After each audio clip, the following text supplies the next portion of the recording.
और जैसे ही भगवान विष्णु और शिव दोनों बैठे हुए थे, उसी समय ब्रह्मा जी पहुंचे और जाकर भगवान महादेव कहने लगे, बोले प्रभु हे ब्रह्मा जी, मेरे बाल का अंत पता चला? बोले हाँ पता चल गया। बोले कहाँ तक है? बोले आकाश मार्ग, मतलब आपके कैलाश पर्वत से लेके और रसातल तक, पाताल के नीचे जो रसातल है वहां जाके बाल का अंत है। भगवान शिव मुस्कुराने लगे, बोले वाह ब्रह्मा जी, आप भी झूठ बोलते हैं, ये तो हमें भी पता नहीं था। बोले मेरा बाल ना कहीं रसातल तक है और ना कहीं पाताल तक है, मेरा बाल तो केवल मेरे कैलाश पर्वत में ही लिपटा हुआ है, बस आप उसको ढूंढ नहीं पा रहे, सोच नहीं पा रहे हैं। भगवान शिव ने तभी ब्रह्मा जी से कह दिया, श्राप दे दिया। बोले ब्रह्मा जी, आपने हम तीनों देवताओं से बड़े होने के कारण और बड़ा बनने के लिए आपने हमसे झूठ बोला है। जाओ, हम तुम्हें श्राप देते हैं कि तुम्हारी पूजा इस जगत में कहीं नहीं होगी।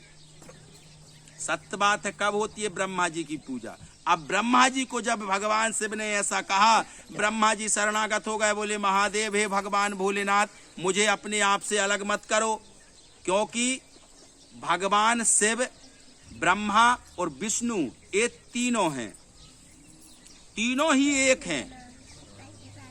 ब्रह्मा विष्णु शिव ये तीनों एक हैं। 3 बेलपत्री के पत्ते कितने होते हैं? 3 होते हैं ना। तो केवल शिव के ऊपर बेलपत्री क्यों चढ़ती है?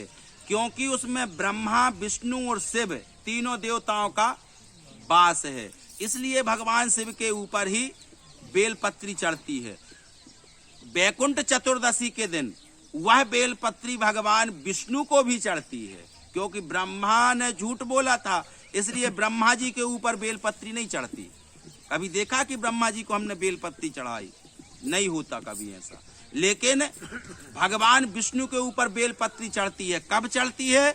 वह वैकुंठ चतुर्दशी के दिन, दीपावली के समय जो कातक के महीना में वैकुंठ चतुर्दशी पड़ती है ना, बेलपत्री भगवान विष्णु को चढ़ती है और मंजरी भगवान शिव को चढ़ती है। केवल एक ही दिन ऐसा साल में 365 दिन में है जो वैकुंठ चतुर्तिथि मानी गई है, उस दिन ही मंजरी जो है भगवान शिव को चढ़ाई जाती है। अब ब्रह्मा जी ने जब झूठ बोला तो ब्रह्मा जी को तीनों देवताओं में से शिव जी अलग करने लगे। बोले ब्रह्मा, आप हमारे साथ रहने के लायक नहीं है, आपने हमसे झूठ बोला है। अब ब्रह्मा जी शरणागत हो गए, कहने लगे, बोले प्रभु अपने आप से हमको अलग मत करो, हम आपके बिना रह नहीं पाएंगे। बोले तो आपकी पूजा तो अब होगी नहीं, कभी नहीं होती, ना हरचट में, ना तीजा में, ना गणेश जी में, ना दुर्गा जी में, ना लक्ष्मी जी में। ब्रह्मा जी की पूजा अपन लोग कहाँ करते? कोई नहीं करता। ब्रह्मा जी का अगर एक मंदिर है वो है पुष्कर में। ब्रह्मा जी की पूजा कहाँ होती है? ब्रह्मा जी का भाग जो दिया है केवल यज्ञ में दिया है।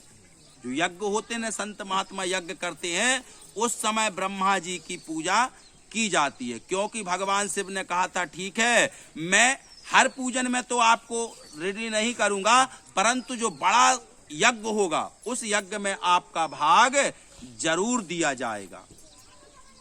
तो भगवान शिव से बड़ा इस संसार में कोई नहीं है। आज वही हिरण्याक्ष और हिरण्यकश्यप जब प्रकट हुए, हिरण्याक्ष ने को वध भगवान बारह ने किया, पृथ्वी प्राप्त हुई, तो पृथ्वी का विस्तार भगवान ने किया, परंतु सौंपा किसको? भगवान शेषनाग को। भगवान शेषनाग भी 1 वर्ष में 1 बार सांस लेते हैं। पृथ्वी जो हमें दी है भगवान ने, हम कहते जरूर है कि भाई हमारी 25 एकड़ है, हमारी 50 एकड़ है, हमारी 2 एकड़, हमारी 4 एकड़ है, ये है सब भगवान की। भगवान ने केवल हमको दिया है। कई लोग हो जाते हैं साल 2-2, 5-5 साल नारियल नहीं फोड़ते। कभी भी हो ध्यान दीजिए, साल में जो पहला अन्न विपता है ना, उस समय नारियल जरूर तोड़ो, पृथ्वी मैया को प्रणाम करो और आखिरी अन्न जब लेके आओ।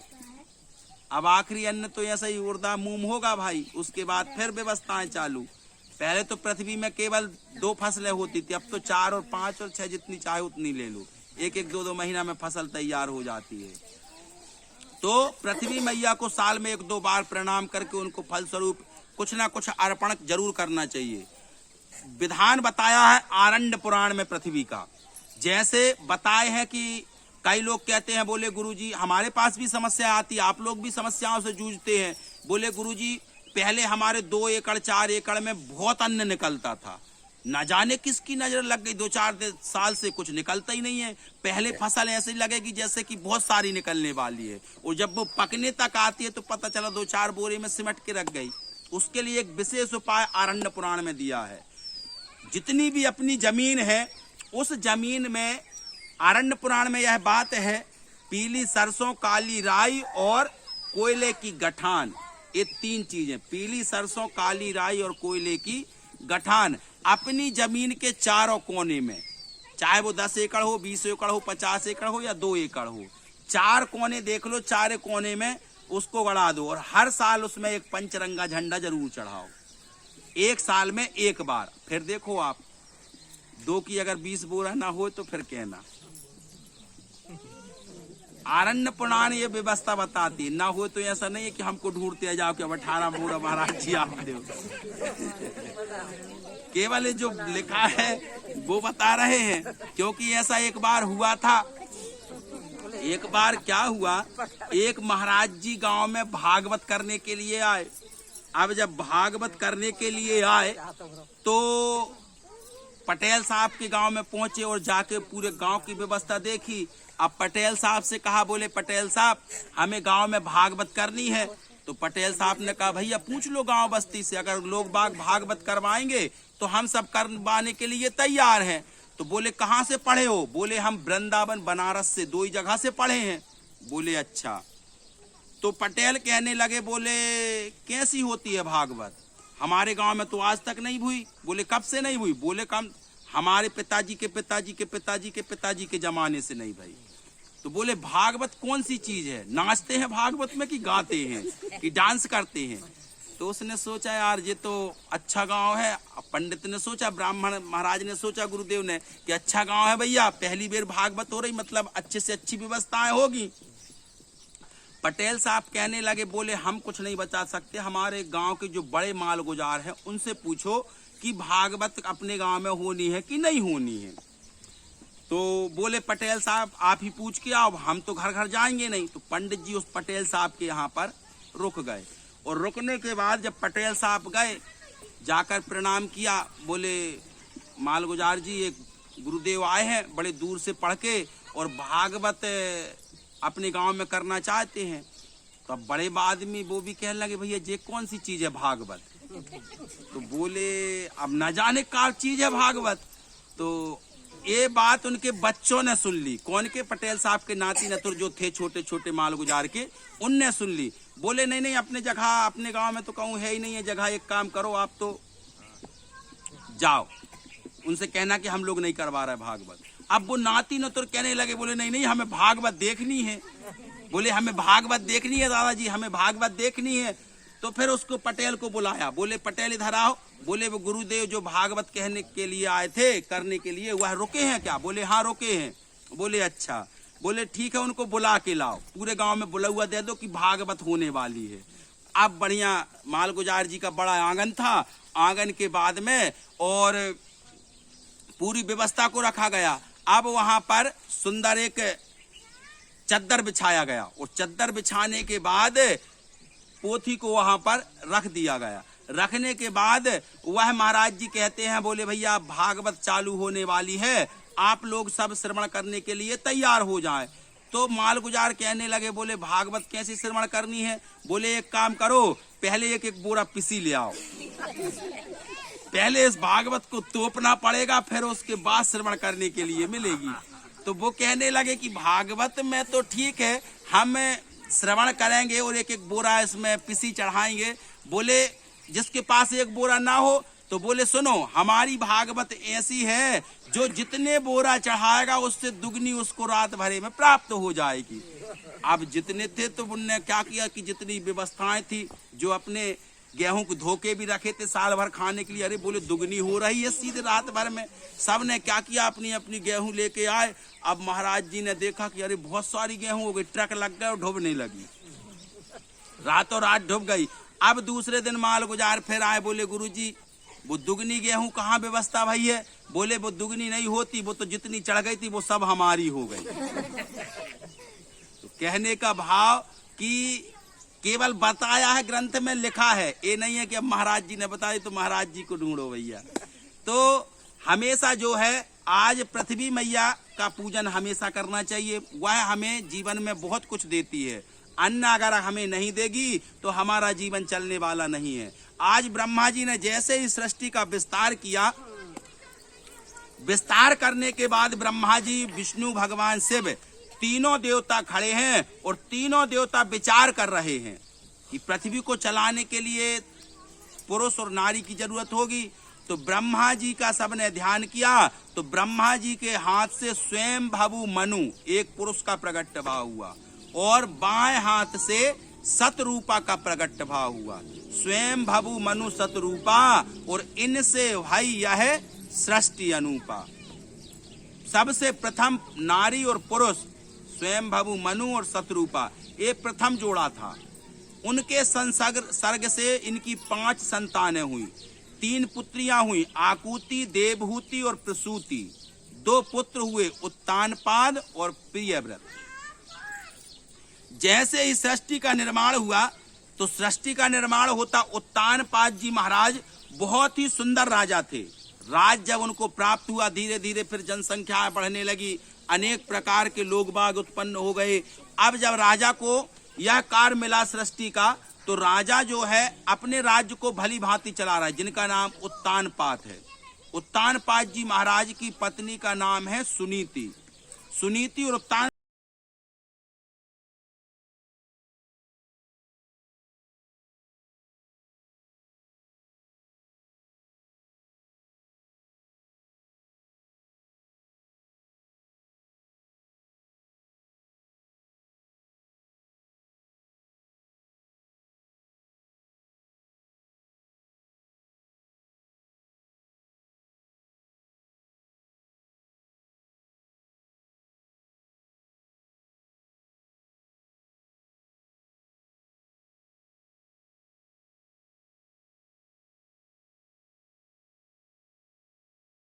आप जो है दूसरा विवाह कर लीजिए। उत्तानपाद जी महाराज कहने लगे, बोले सुनीति, ऐसा ना कभी हुआ है और ना ऐसा कभी हो सकता। मेरी आप धर्म पत्नी हैं, अब हमें संतान की प्राप्ति हो ना हो, हमें इससे कोई समस्या नहीं है। सुनीति महाराज जी बार बार विचार करने लगी, इतना बड़ा राजपाट है, जमीन जायदाद, घोड़ा, हाथी, महल, अटारी सब कुछ है। अगर आगे संतान नहीं होगी तो वह किसको हम व्यवस्था को देखेंगे।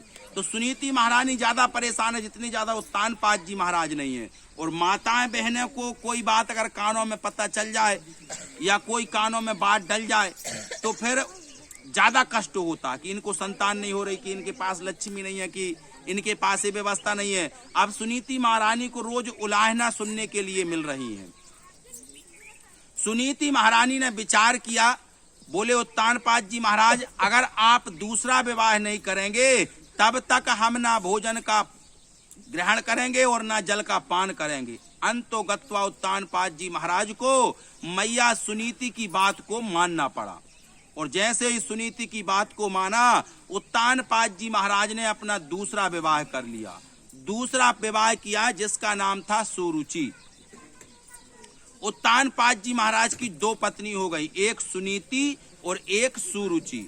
अब दोनों ही बढ़िया भगवान उत्तानपाद जी महाराज के महल में रह रही हैं। बड़ी सुंदर व्यवस्था के साथ कार्य हो रहा है। सुनीति महारानी अपना कार्य कर रही है, सुरुचि अपना कर रही है। लेकिन जब सुरुचि ने देखा कि इस महल में तो राज रानी सुनीति को ही माना गया है और सुनीति ही महारानी की सब व्यवस्थाएं चल रही हैं, तो सुरुचि ने सोचा कि मेरी यहाँ पर कोई वैल्यू नहीं है, मेरी बात को कोई मानता नहीं है, मेरी बात से कोई संतुष्ट नहीं है। भगवान की ऐसी कृपा हो गई समय के अनुसार। और गर्भवती होने के बाद देखा कि जितनी दास दासियां सुनीति की सेवा में लगी थी, अब बड़े दिनों के बाद राजघराने में संतान की प्राप्ति होने के लिए जा रही थी, तो जितने भी दास दासी थे सुनीति को छोड़कर और सुरुचि महारानी की सेवा में लग जाती हैं। धीरे धीरे समय ऐसा आया कि सुरुचि अपना जाल बिछाना चालू कर देती हैं और चाल को चलते चलते चलते एक समय ऐसा आया कि सुनीति महारानी की कोई वैल्यू उस घर में, उस महल में नहीं है। सुरुचि महारानी के गर्भ से एक सुंदर पुत्र का जन्म हुआ जिसका नाम उत्तम रखा। सुरुचि महारानी की जब उस राजमहल में चलने लगी तो सुरुचि ने रात भर में अपने महाराज उत्तानपाद के मन में ऐसा जाल बिछाया कि दूसरे दिन सुनीति महारानी को राजमहल के वापस निकाल दिया गया। राजमहल से जैसे ही बाहर निकाला, सुनीति महारानी बेचारी राजमहल से निकल जाती। अब जैसे ही राजमहल से निकली, सुनीति को ना कुछ खाने की व्यवस्था, ना पहनने की व्यवस्था, ना रहने की व्यवस्था। सुनीति महारानी अपने भाग्य को कोसती है, बोले बताओ धन्य है मेरे भाग, आज मैं राजरानी बन के रह रही थी और मेरी ही कठोरता के कारण जो है उत्तानपाद जी महाराज ने दूसरा विवाह किया और जिस सुरुचि को मैं बहन से ज्यादा प्रेम करती हूँ, बहन से ज्यादा मानती हूँ, उस सुरुचि ने मुझे अपने महल से निकाल दिया है। सुनीति महारानी बेचारी रोती रोती अब देखा कि अगर मैं राज में जाती हूँ तो मुझे सब पहचानते हैं, ना मैं कहीं रह पाऊंगी ना कहीं ठहर पाऊंगी। सुनीति महारानी जो है राज के आखिरी कोने में जाकर निवास करने लगी और एक वृक्ष के नीचे छोटी सी घास की झोपड़ी बनाकर सुनीति महारानी वहीं पर निवास कर रही थी। धीरे धीरे समय बीतता गया। सुनीति महारानी गृह का कार्य करने के लिए खेतों में जा रही हैं। सबको 4 पैसा मिलता तो सुनीति महारानी को 1 पैसा मिलता, क्योंकि कभी जीवन उन्होंने काम किया ही नहीं था। जितना काम करती उस प्रकार से उन्हें धन की प्राप्ति होती थी। धीरे धीरे जब समय बीता, एक दिवस नारद जी महाराज आकाश मार्ग से निकले चले जा रहे थे। सुनीति महारानी रात्रिकालीन जब भोजन की व्यवस्था ना हुई सुनीति के यहाँ, तो सुनीति झोपड़ी के बाहर बैठकर रो रही थी। वह रुदन की आवाज नारद जी महाराज के कर्णों तक पहुंच गई और जैसे ही नारद जी महाराज के कर्णों तक पहुंची तो नारद जी महाराज ने देखा कि कोई अबला नारी जो है इस भयंकर वन में रो रही है, रुदन कर रही है। नारद जी महाराज बड़े दयालु थे, तुरंत ही आकाश मार्ग से जो है सुनीति के सामने प्रकट हो गए और जैसे ही सुनीति को देखा तो सुनीति ने क्या किया कि नारद जी महाराज आए हैं, मुझे पहचान जाएंगे, इसलिए सुनीति ने क्या किया, अपना घूंघट लंबा कर लिया कि मुझे पहचान ना पाए, मेरे राजघराने की बेइज्जती हो जाएगी। सुनीति महारानी को देखकर उत्तानपाद जी महाराज कहते, बोले देवी आप कौन हो और इतनी रात्रि कालीन इस वन में क्या कर रही हो, झोपड़ी के बाहर बैठकर क्यों रो रही हो। सुनीति ने जैसे ही 2-4 शब्द कहे, नारद जी महाराज पहचान गए और कहने लगे, बोले सुनीति आप तो उत्तानपाद जी महाराज की पत्नी हो। बोले क्या बात है, क्यों रुदन कर रही हो। तो बोले कुछ नहीं, मैं उस महल में रह नहीं पा रही थी, सुरुचि और मेरे पति से मेरी बात नहीं बन रही थी, इसीलिए मैं महल से बाहर निकल के आकर और शांति पूर्वक इस वन में रह रही हूँ। देखो सुनीति ने अपनी घर की बातें बाहर नारद जी महाराज तक को नहीं बताई। 7-5 वचन जब विवाह में होते हैं तो एक वचन नारी जाति के लिए बताया गया है, क्या कि घर में कोई भी बात हो जाए घर से बाहर कभी दूसरे को नहीं बताना चाहिए। आज सुनीति महारानी ने उस वचन का पालन किया और सुनीति महारानी ने किसी को भी यह बात ना बताई, नारद जी महाराज को भी ना बताई। नारद जी महाराज बैठे हुए हैं, सुनीति से बार बार पूछते हैं, सुनीति से कहने लगे, बोले सुनीति बताओ क्या करना है, क्या व्यवस्था को देखना है, बताओ, अगर मैं कहूँ तो तुरंत मैं राजमहल तैयार कर सकता हूँ, खाने पीने की व्यवस्था कर सकता हूँ, धन दौलत की व्यवस्था कर सकता हूँ। सुनीति महारानी कहने लगी, बोले नारद जी महाराज जब भगवान ने मुझे इतना सब कुछ दिया था और मेरे पास कुछ नहीं बचा तो मैं आपसे धन क्या मांगूंगी।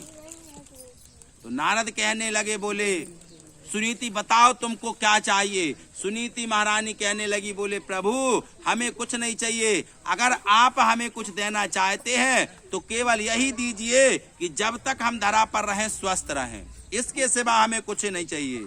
सुनीति महारानी की व्यवस्था को देखकर नारद जी महाराज ने आशीर्वाद दिया, बोले जाओ सुनीति, हम तुम्हें आशीर्वाद देते हैं कि जिस इच्छा को तुम मन में बार बार भांप रही हो, ऐसी इच्छा तुम्हारी पूर्ण होगी, तुम्हें पुत्र रत्न की प्राप्ति होगी, पुत्र की प्राप्ति होगी। नारद जी महाराज ने बड़ा सुंदर आशीर्वाद दिया और जैसे ही आशीर्वाद दिया वह सुनीति महारानी जो थी गर्भवती हो गई। गर्भवती होते हुए भी सुनीति महारानी घर का कुछ सुंदर कार्य कर रही है, खेतों में जाकर काम कर रही है, मजदूरी कर रही है, नाना प्रकार के कृत्य कर रही है और जैसे भी धन कमा के लाती अपने आप का लालन पालन कर रही हैं। धीरे धीरे समय बीतता गया। एक दिवस सुनीति महारानी जो थी घर में कार्य कर रही थी, उसी समय पेट में बड़ा दर्द हुआ। सुनीति महारानी रोने लगी और प्यारे प्रभु को याद करने लगी, बोले हे नाथ, श्री कृष्ण गोविंद हरे मुरारी, हे नाथ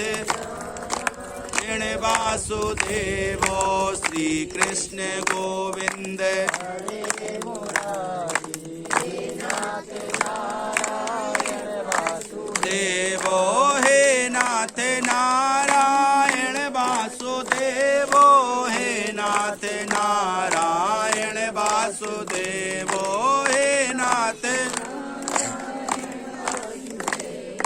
हे नाथ नारायण वासुदेवो, श्री कृष्ण गोविंद हरे मुरारी, हे नाथ नारायण वासुदेवो, श्री कृष्ण गोविंद हरे मुरारी, हे नाथ नारायण